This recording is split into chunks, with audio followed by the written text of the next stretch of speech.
I think I'm constantly amazed just how many companies are coming out over the last 2 years. I think there's been a huge boom as people have taken the last 2 years to just evaluate things, take a pause, figure out what's important to them, and kind of reshift. And a lot of people, I think, are looking for the autonomy, but also the creativity that comes through entrepreneurship. And people just genuinely want to do good.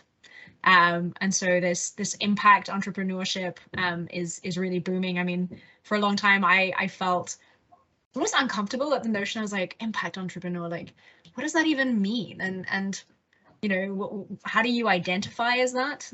But I think there's so many different people trying to solve challenges and do it in a way that's redefining business. And I think that's what's really interesting. And so you're starting to see ideas that in the past might have been charities, or they might have been volunteering, that's now bringing in that enterprise element, that's bringing in this, you know, company for good or social enterprise or pure like for-profit business, but still with this higher purpose. So seeing a lot happening in food and transportation. I mean, you know, the whole mobility sector in and of itself has been booming for a long time and will continue. But I think it's also, there's been a lot of change also in terms of end products and services. So a lot's happening around data. So I'd be very curious to get Stefan's actually opinion on this, because I think a lot of the, as I don't want to call it ESG, I don't want to call it sustainability, but let's call this broader umbrella of good things. There's a lot happening right now, which is how do we get data to better drive decisions? How do we get AI involved? How do we start to bring and connect the dots between all of these different initiatives? And I think for me, that's also continues to be the biggest gap in the market, is that there are thousands of things happening out there. But how do you make sure people aren't doing the same amount of work trying to solve the same problem, and instead build that collaborative solution, connect different types of initiatives, and really drive impact in a more effective way? But I think those are kinds of the areas that I'm seeing, at least from my side, and definitely in buildings, a lot around, you know, integrating IoT, sustainability, net zero, automation, the data side. Companies are trying to now do that all in one, whereas before you would have one company that's doing sustainability, one company that's doing the IoT home, one company that's doing the energy management system, and now you're starting to see this innovation and trying to bring it all together and really accelerate impact.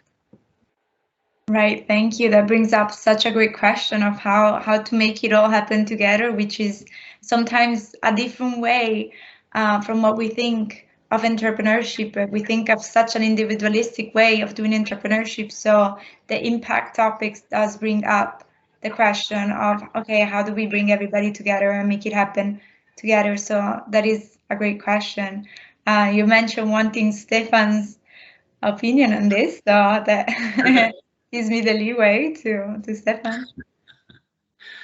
Well, I can't follow up what Paulina and Eleni just said, because it was brilliant, and they did touch on all of the really hot points of what's happening. I mean, we're emerging from 2 years of devastation, not just from a health perspective, but from an economic perspective, from an infrastructure and supply chain perspective. We still have a massive supply chain problem here in the United States, and I'm sure elsewhere in the world.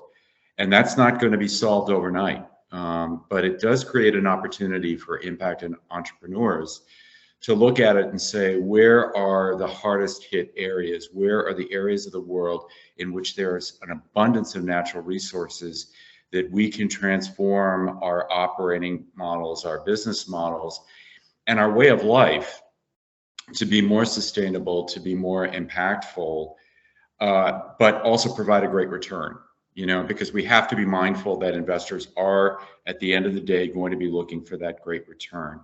But the shift I'm starting to see, especially from like sovereign wealth fund managers, are kind of what I call guilt investing. So they've made all this money in, you know, dirty areas of fossil fuel extraction and manufacturing with dirty products.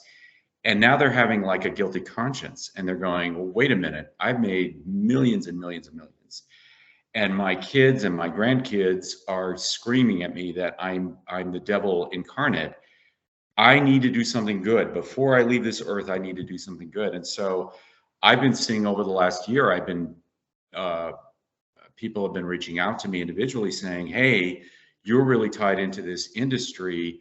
Are you seeing entrepreneurs? Are you seeing deal flow? Where can I put my money? How can I measure it effectively so that I know I'm getting a great return? Yeah, these are all definite concerns. And I think that we as entrepreneurs and investors have a joint responsibility to work together to solve these challenges. Right, thank you. No, I absolutely agree. And it's really interesting to get this insight on going back to the players. Who are these people who were very successful and now look back and choose, okay, maybe I can give back with this money. But this brings me to a different point. Okay, we have all these people interested in bringing money to impact investing and the impact ventures. But we don't have one standard. We don't have a way that measures easily the impact of a venture. I cannot say this venture is 2 out of 10 on impact. And that is an issue because how do we measure it? How do we know we can trust to invest with a specific VC or with into a specific venture if we're doing it directly? And how can startup themselves or founders show to investors, okay, I'm really doing the work, I'm really promoting change here. So what I want to ask you all, and maybe we can start again from Stefan, who was the last one before. What are the issues? What are the standards? First of all, metrics, because they're not standards so far. But I know there's the ESG, or we were mentioning a few options before to kind of get an idea of the impact of a venture. But what is out there, and what is the issue with the fact that we don't have a general standard? And what can investors, what can founders, what can all the players do to be able to overcome this issue until we do get to a standard? Well, the easy answer would be to sign up for our platform, but that's not fair. No, it's a great question, and it's a question that not only entrepreneurs struggle with, but businesses, both public and private, struggle with it. Governments are struggling with it, and I don't think that there is an easy answer, except that there are two forces that can push it. One is regulatory and compliance from governments, and we're already starting to see this in Ecuador. Here in the US, the SEC has released a mandate for US companies to report on climate risk. The Canadian government has just recently issued a mandate for insurance companies and banks to report on climate risk. In North America, we're far behind Europe and Asia. We need to catch up to them. There are a myriad of standards, and really the way to look at it is that everyone is trying to solve the same problem, but in a different way. So the best way to try and attack this is to get some form of standardization in the questions that you ask and the data that you're looking for. And that's damn near impossible.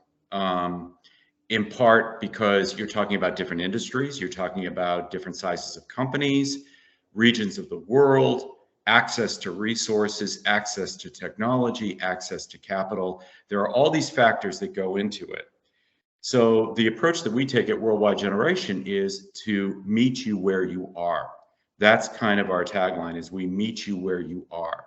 So if you're just starting your sustainability journey and you want to build a green building, we would want you to go talk to Eleni and say, help us with the measures, help us be standardized on what we need to do to build these houses, build these homes, or build these buildings. And if you don't know where that information is, we can help you get that information. I think that ultimately what's going to happen is that governments are going to push to get some uniformity. It's happening in Europe. It will happen here in North America. It will eventually happen in Latin America. We're seeing Ecuador take a lead on this. And that I think that more participation, both by private companies and public companies, we're going to start to be able to look at the data and see where the gaps are, both in terms of knowledge and understanding and in reporting. And once that happens, then we can start to produce, then SASB can become, for instance, FASB, right? Then it becomes generally accepted accounting principles. That's what we need to get to. We need to get to GAAP. And we will get there as we get more data and more reporting, and we get to examine all this and see where people are falling down and where people are succeeding. And we'll close and shrink that gap. So that was a long-winded way of saying, yeah, we got a lot of work to do, but the good news is there are ways to get there. That's great. Thank you. And thank you for simplifying it at the end. Maybe did I? I'm not sure I did. I think you did. I think I see some nodding faces in the audience. Okay. Maybe Eleni, would you like to add anything? As a founder, you have a very different perspective, but probably agree. Yeah, so I actually used to work at a corporate sustainability consultancy. So I feel like I've also experienced the big company trying to figure out which standards to report on, as well as the founder side of things. And I think, you know, three things stand out to me. One, and I completely agree with Stefan, is, you know, regulation drives this kind of behavior, right? So, you know, in the UK now it's mandatory for the task force for climate risk reporting, similarly to what's happening in the US. The EU is trying to make all of this mandatory, and so that's good. But here's the catch. It's only publicly listed companies or very big companies. And in the UK, for example, we are the majority of businesses are SMEs. And when you get into SME land, you enter the I don't have the resources, I don't have the data, I don't have the time to even think about this, which is a whole big wave of resources and initiatives that the UK government, the UN is pushing, and I'm sure this is true in many countries around the world. How do you help these smaller entities to really quantify their impact and think about their reporting? Now, there is the SME problem, which is, again, kind of the resource side. And then there's the startup problem, which I'm going to say is another layer, which is, I have an idea, I'm in the beginning of developing my company, so I don't have any data on my impact because I still have an MVP or a prototype, or I've had a year's worth of operations as a one-woman show. So what is my impact depending on how you define it? And then you start going into, well, then what is the impact of your potential product and your potential customers? And then you go into, there's something called your footprint, which is, you know, your own impact versus your handprint, which is the positive impact that your product and your customers are having. If it sounds complicated, it is. And so I think there's different elements of the reporting question. One is the established organization, standardization, you know, figuring out it as close enough as possible, coming away from the alphabet soup of standards and thinking about, you know, what are 2 or 3 standards. Then there's the smaller organizations figuring out how to find the resources and do it in the most cost-effective way for them, because it's hard to prioritize, even though I'm sure in many cases it is prioritized. And then as entrepreneurs, it's figuring out what kind of information are investors actually looking for? Are they looking for the potential number of lives that you're going to change? Are they looking at the fact that you are going to be a net zero business because the way that you set it up from the beginning means that you're completely, you know what your emissions are going to be, you know what your supply chain is going to come, you've set up your governance straight up from, you know, from inception, that everything is going to be sustainable and impact driven. I think on startup land, I personally spent years trying to figure out how to set it up to be the most impactful and ethical and great organization, and kind of realize that some questions have to come down the line, which means that if investors are asking those questions in the early stages, they also need to be specific in what they're looking for. And I'd be curious to hear Paulina's perspective on that. One closing thought from my side, in general, I think with any systems, any kind of reporting, the best way for impact is to go with an independent system, right? There's something that an organization has set up, there's clear criteria, and there's some kind of verification component to it, whatever that is, because in the world that we live in, with the internet, with thousands of pieces of news coming out, it's so easy to say, I'm doing something that's impact driven. I have, reduced carbon by 50,000 tons and I have saved 1,000 lives. And it's so quick and it's so easy and people don't have time to fact check. And so if we're truly driving an impact conversation and impact reporting, there should just be, at least the basic is, use one of the schemes, use an independent scheme with some kind of verification, at least as the baseline, even if they're different and not quite asking the same questions.